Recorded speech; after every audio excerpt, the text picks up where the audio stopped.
Hello friends, welcome back to our channel Telugu tear market అంటారు. ఈరోజు ఈ వీడియోలో అయితే టెక్నోక్రాఫ్ట్ వెంచర్ సంబంధించిన ఐపీఓ గురించి అయితే ఈ వీడియోలో అయితే డిస్కస్ అయితే చేద్దామండి. సో ఐపీఓ ఎప్పుడప్పుడు అవుతుంది, ఇది జేఎంపీ ఎంత ఉంది, సో దీనికి సంబంధించిన బిజినెస్ ఏంటి అని కూడా ఈ వీడియోలో అయితే క్లియర్గా అయితే ఎక్స్ప్లెయిన్ చేస్తాను. సో చూడండి, టెక్నోక్రాఫ్ట్ వెంచర్స్ ఈ కంపెనీ వచ్చేసి మనకైతే 1998లో అయితే ఈ కంపెనీ అయితే ఎస్టాబ్లిష్ అయిందండి.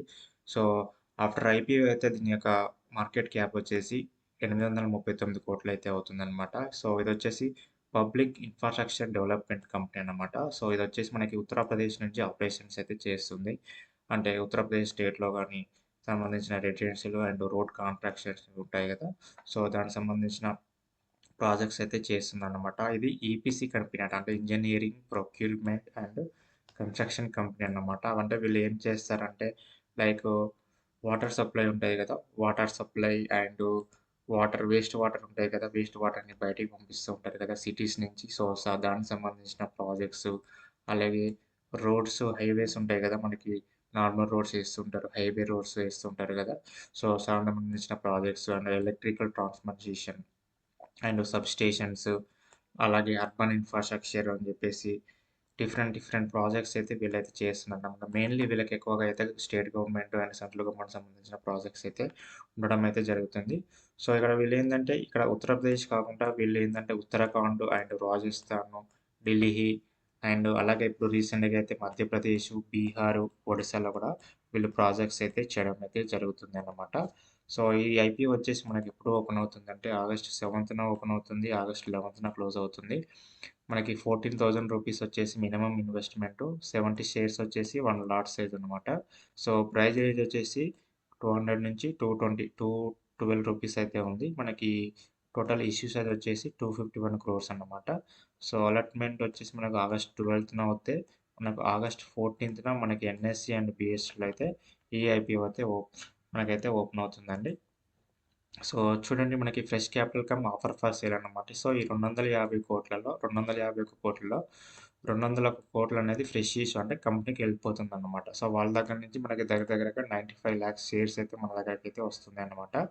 సో, ఫేస్ వాల్యూ వచ్చేసి ₹10 ఉంది. సో, ఇక బ్యాలెన్స్ 50 క్రోర్స్ ఏవైతే ఉన్నాయో ఇది మనకి ఆఫర్ ఫర్ సేల్ అన్నమాట. అంటే లైక్ షేర్ హోల్డర్స్ ఎవరైతే ఉంటారో వాళ్ళ దగ్గర ఉన్న కొన్ని షేర్స్ అయితే వీళ్ళు అమ్మడం అయితే జరుగుతుంది. అంటే దగ్గరగా ఒక 24 లాక్స్ షేర్స్.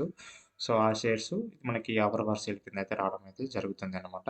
సో, కియాబి వచ్చేసి 50%, ఎన్ఎన్ఐ వచ్చేసి 15%. సో, మనలాంటి వాళ్ళు రిటైలర్స్ ఎవరైతే ఉన్నారో వాళ్ళు 35% వరకైతే అప్లై చేసుకోవచ్చని వాళ్ళైతే చెప్తున్నారు.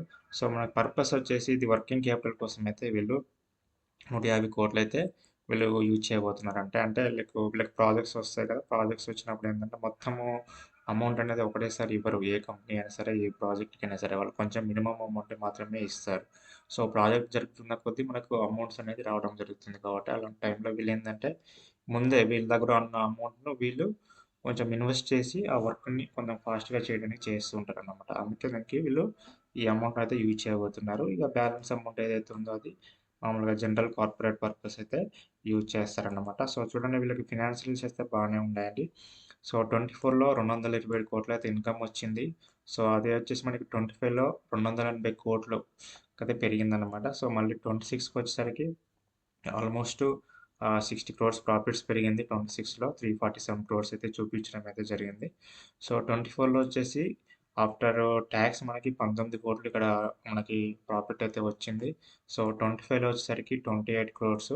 సో, 26లో వచ్చేసరికయితే మనకి 43 క్రోర్స్ అయితే వీళ్ళు ప్రాఫిట్స్ అయితే చూపించడం జరిగింది. సో, ఎబిడిటా గాని, నెట్ వర్త్ గాని అదన్నీ గూడా మనకి ఎవ్రీ ఇయర్ గ్రోయింగ్ అయితే కనిపిస్తుందనమాట. సో, మనకి లాస్ట్‌లో వచ్చేసి చూడండి, బారోయింగ్స్ అంటే మనకు అప్పులనమాట. అప్పులొచ్చేసి మనకేంది దగ్గరగా 89 కోట్లయితే ఉన్నాయన్నమాట. మనకి 24లో 25 అంటే దగ్గరగా ఒక 8, 9 కోట్ల డిఫరెన్స్ ఉంది. అంతకు మించి అయితే వీళ్ళకి అప్పులైతే ఏం పెరగలేదు. సో, అంత పెద్ద ఇష్యూ అయితే మనకైతే కాదనమాట. సో, ఇక్కడ చూడండి, మనకి పాజిటివ్ వచ్చేసి ఏంటంటే స్ట్రాంగ్ ఫినాన్షియల్ గ్రోత్ అన్నమాట. మీకు ఎవ్రీ ఇయర్ కూడా మనకి ఇన్‌కమ్ పెరుగుతుంది. దాంతో పాటు ప్రాఫిట్ ఆఫ్టర్ టాక్స్ కూడా పెరుగుతుంది కాబట్టి, సో, ఫినాన్స్ పరంగా అయితే మంచి గ్రోత్ ఉన్న కంపెనీ. సో, ఇది ఈపీసీ. సో, ఈబీసీ కంపెనీ కావచ్చు. వీళ్ళు దగ్గరగా 25 ఇయర్స్ నుంచి వీళ్ళు ఈ ఇండస్ట్రీలో ఉంటారు. అంటే రోడ్ కాంట్రాక్ట్స్ అని, వాటర్ కాంట్రాక్ట్స్ అని చెప్పేసి డిఫరెంట్ ప్రాజెక్ట్స్ చేస్తున్నారు కదా! సో, ఇది మంచి గ్రోత్ ఉన్న కంపెనీ. ఇంకా రాబోయే కాలంలో కూడా మనకి ఇంకా రోడ్ ప్రాజెక్ట్స్ అని, వాటర్ సప్లైస్ అని, ఇంకా డిఫరెంట్ డిఫరెంట్ ప్రాజెక్ట్స్ అయితే వస్తూనే ఉంటాయి కాబట్టి, సో మంచి సెక్టార్ కిందనైతే మనం చెప్పుకోవచ్చు.